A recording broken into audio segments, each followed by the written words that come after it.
Hi fellow fairies and other magical folk, my name is Where I Wrote and welcome to my channel. I did a video on Lolirock Season 1 2 months ago, and now that I have finally completed my viewing of Season 2, I'm bringing you a review of the whole show, which, by the way, literally just got renewed for a third season like 2 weeks ago, which is crazy, like historical, really, because fans have been waiting for this for years, literally, and it's been an emotional roller coaster of whether it was happening or not. But it's finally official and dropping in 2028, I believe, so let's try to build hype and keep the Lolirock conversation alive until then. In case anyone hasn't watched Lolirock or needs a refreshing of its plot, it's basically a cartoon based on magical girl anime that follows the story of a girl named Iris, who discovers that she's the lost princess of the planet of Ephyria that was attacked by the evil wizard Raymore years ago when she was just a child. Now she needs to fight against him and his minions, Mephisto and Praxina, in a race for the power of the crown seal inside the castle of her kingdom. She has the help of Oriana and Talia, the other two main characters, with whom she also forms a pop band named Lolirock. And that's basically the plot summary, though I would advise you to watch the show before watching this video as it's full of spoilers. And now getting into my thoughts about the show after finishing Season 2, well, I started it with the premise of it being better than the first one as it was said by fans and also the creator himself, and they were completely right.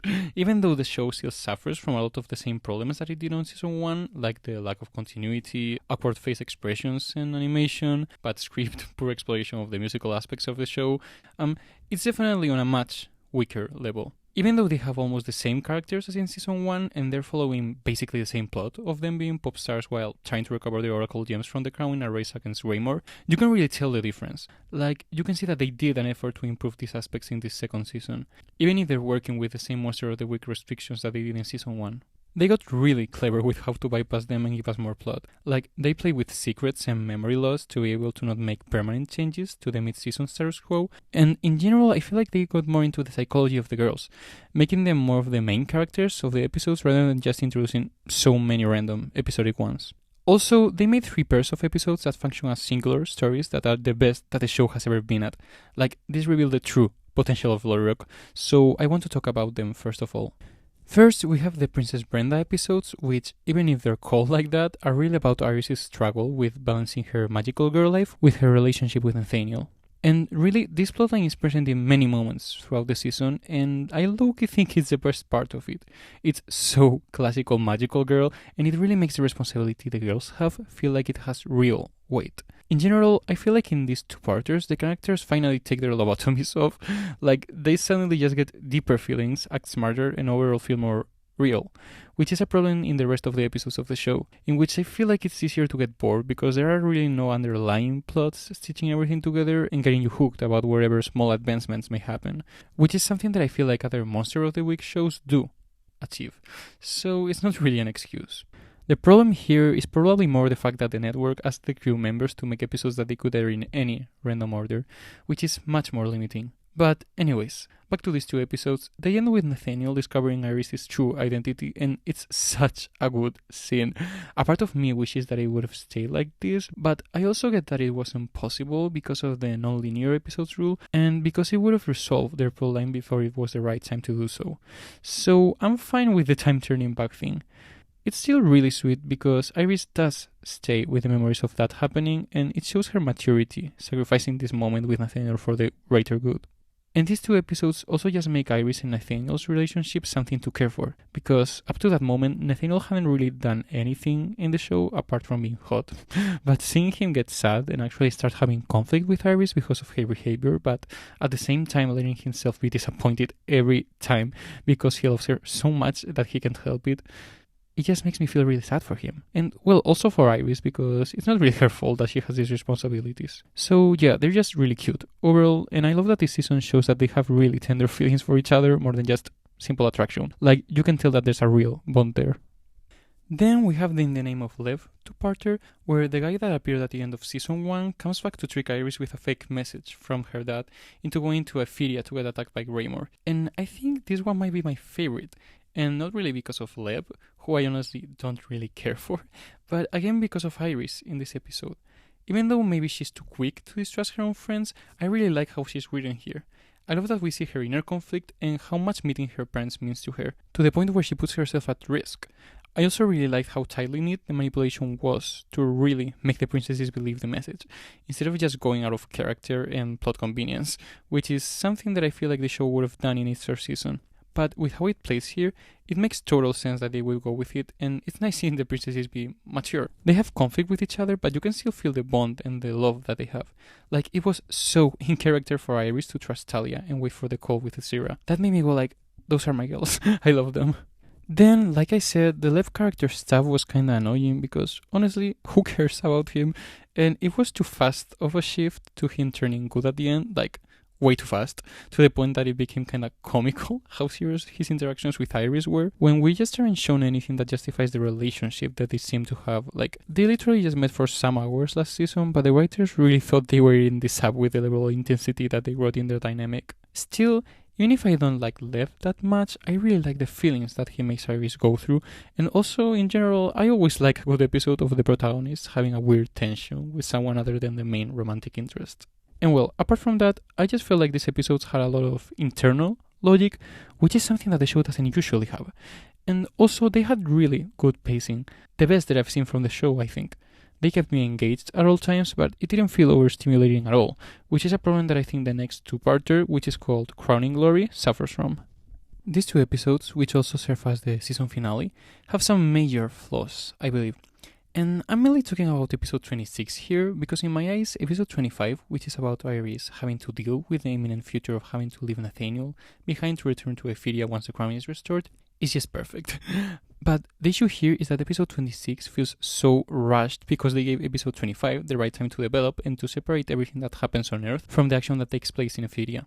And while this makes sense if you look at it that way, it ends up making everything feel so rushed, which is the same problem that the season 1 finale also had. Everything happens so quickly that you can't really take it in.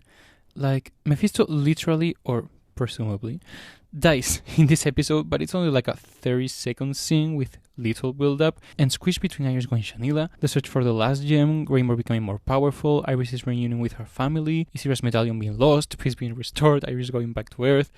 Like, there's just so much happening in this episode. It would have been ideal if they had set it up as a 3-parter, with episode 26 being split into one episode with the search for the last Oracle gem and Greymore's transformation, and one with the last battle and all of the Paxine and Mephisto stuff. But I get that they just weren't allowed to do that, as it already feels like a miracle that they were able to pull 3 two-parters this season.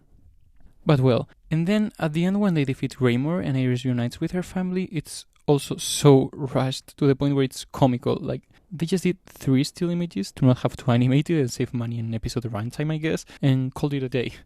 Like, I don't think she shares more than 3 lines with her parents. There wasn't any emotion there, and the quickness only allowed to have the most necessary and cliché dialogue ever. It's kinda similar to what happened with Talia's reunion with her sister in season 1. And then Iris is so quick to return to Earth, and I mean, it makes sense, and it's a good setup for the next season, but can we talk about Nathaniel giving her a ring? No. Like, it was not explicit, but it was obviously coded as a proposal scene, which they started dating like 3 hours ago. And in general, can we just stop shoving marriage into younger media? This is literally disgusting. They're teenagers. I get that marriage is aspirational in the anime that the show draws from, but I think it's a trope that we should just do away with, honestly. But anyways, I'm still glad that they start dating in this 2-parter, and thinking about the new season, I think it would be the right time for Nathaniel to know about the princesses and get more involved in the plot in some way, especially since Iris already knows from Princess Brenda that he would react nicely to it. And finally, about this episode, I want to talk about something that I don't get about the crown. Maybe it's a plot hole, or maybe I'm just dumb, but like, what difference does it make how the last gem gets there? Or who gets the gems throughout the whole show, really? Because, I mean, Greymore only gets the last gem, but he still gets the crown when it becomes whole.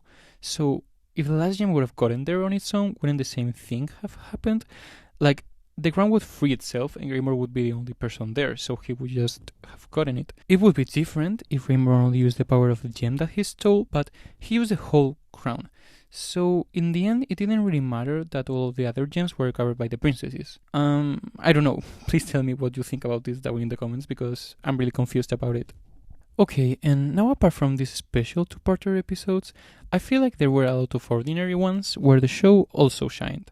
I especially love the Dark Oriana episode. It was so well executed, like truly a gem of an episode. Much better than the Dark Talia one, I think.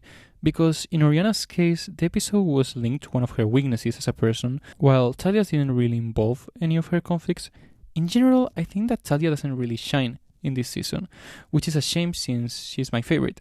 Like, in season 1, she definitely took the cake for the most interesting character, but I feel like they didn't really give her much plot to work with in this one. The only episode that's truly good and shows us some of Talia's personality and her inner world is the one where she builds a robot to enter the competition with the boy she likes. And apart from that, I also liked her in the Carissa episode where she gets mad and really shows her seriousness. But that's not that much compared to what we got in season 1. So it's clear that the best character in this season is Iris, with her episodes about her family and also the Nathaniel plot, quickly followed by Oriana, who feels much less annoying this season. I don't know, but I really enjoyed her character, and also the episode about her backstory was really good and gave her character the depth that it needed, as it helps view her personality through the lens that deep inside she's still dealing with all of that trauma. Then I really liked the Untelling episode, which made her character, which at times seemed kinda dumb, much more interesting. And there was also the Praxina turning good episode, which was so good, and she was so cute there. Like, she was kinda giving neurodivergent coded, which made me see her character in a completely different light. Also, this episode had the only moment throughout the whole show where I almost cried, and it's when Praxina gives up her potential new life just to go back with Mephisto, and everyone knows that it was the right thing to do. There was really something about it, it was so beautiful. Mephisto's love for her is also so apparent here, and he also really shined in this episode. I love seeing him get serious. He's really one of the best characters in the show. The only thing that I wish they had done here, and that for a moment I actually thought they were gonna do, is going into their backstory and why they're the way that they are, basically. After watching this season, one really starts wondering about why they're even subject to Raymore in the first place. It feels like they've been with him for their entire lives, and that they're subject to his psychological manipulation, so they feel like they can't leave, but they're not truly that evil. Especially because of the hints that we get of Mephisto realizing the true evilness of Raymore in the season finale, and also in general because of how much they love each other. Though I think this season also made it clear that Praxina is a bit more evil than Mephisto. So, well, I just hope that they give us more of their backstories in season 3, and in general, I just hope that Mephisto is still alive. I wasn't really surprised by his death, because I got spoiled, but still I felt really sad and mad about it. It wouldn't really make sense if he was dead, honestly, being a fan favorite and also the show being what it is. So honestly, I'm pretty confident that he's coming back for season 3. Still, even if Mephisto's death feels too heavy for the show, I think it makes for such a great motivation for Praxina as a villain. Especially as she might feel remorse for having treated her brother so badly and having kept him tied to Raymore, even when he really didn't want to, deep inside. So, if he ends up returning in the next season, I would say that his fake death at the end of season 2 was a really good plot device.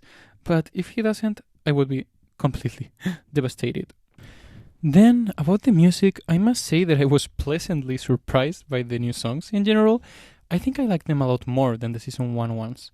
Though my absolute favorite is still Higher, which has a killer chorus. I even find it weird that I like them much more, as they're not that different in terms of production and all of that, and I wouldn't be surprised if they told me that they were all made in one batch, but I don't know, I just feel like they're more like real songs, and that the melodies are better and catchier. My personal favorite from this season is Never Give Up.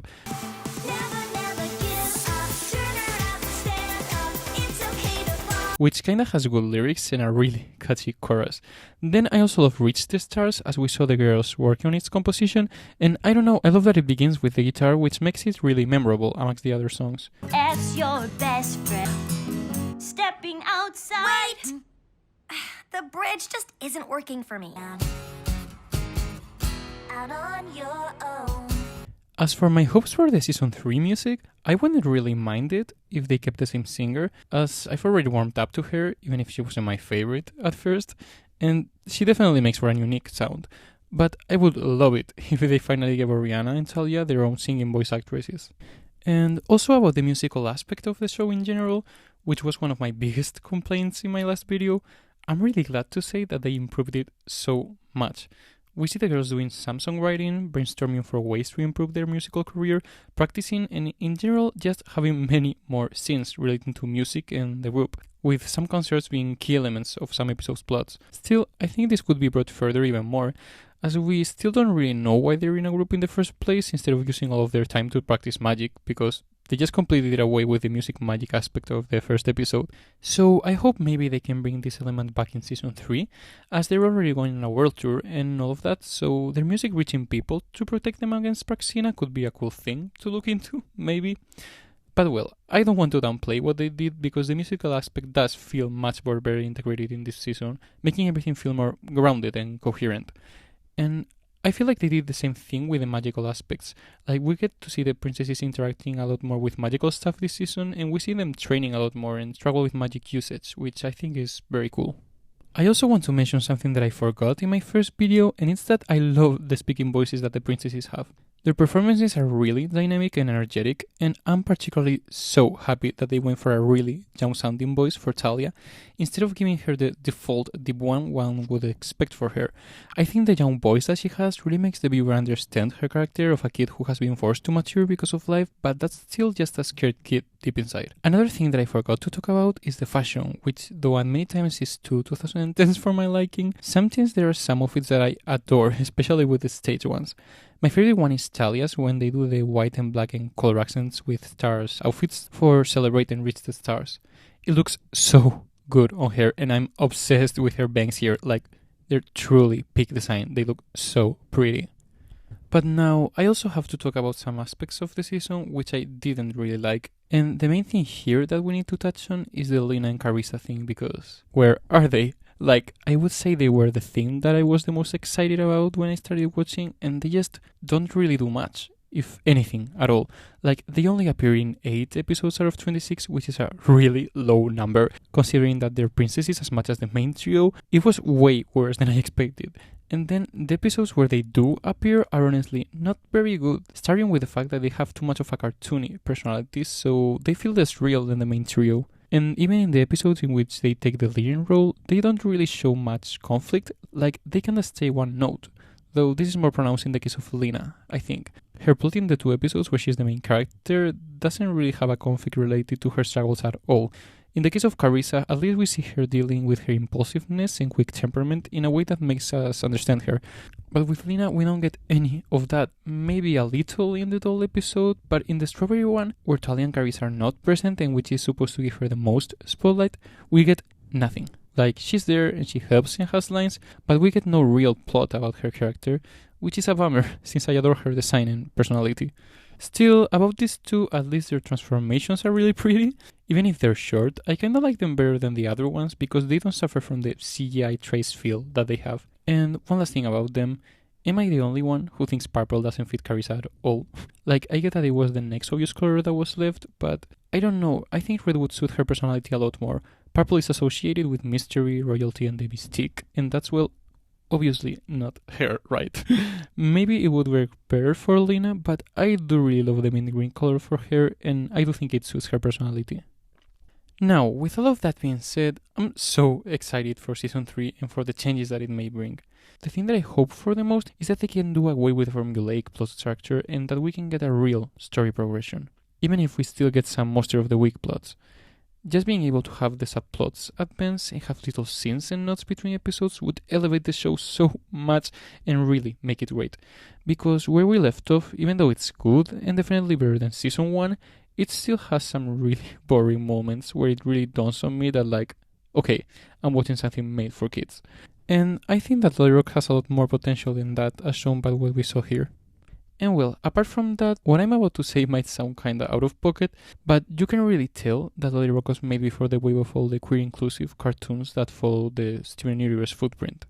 And I hope that the new season gets some of that spirit and introduces some queer characters. I think that it would be the final touch that it needs and that it would actually bring it closer to the 90s and 2000s magical girl shows that it's referencing. Because, as it is in the first 2 seasons, Lolirock is honestly way too full of compulsory heterosexuality and pretty much a gay man's fantasy of pretty girls, which for obvious reasons is something that I really like and connect with, but at the same time I wish that it would go further than that. Anyways, please tell me what you thought about this season, the show as a whole, or what your hopes are for the new season. Personally, I'm feeling really inspired and drawing a lot of Lolirock fan art, so maybe I'll post some of that in my socials or in my community tab.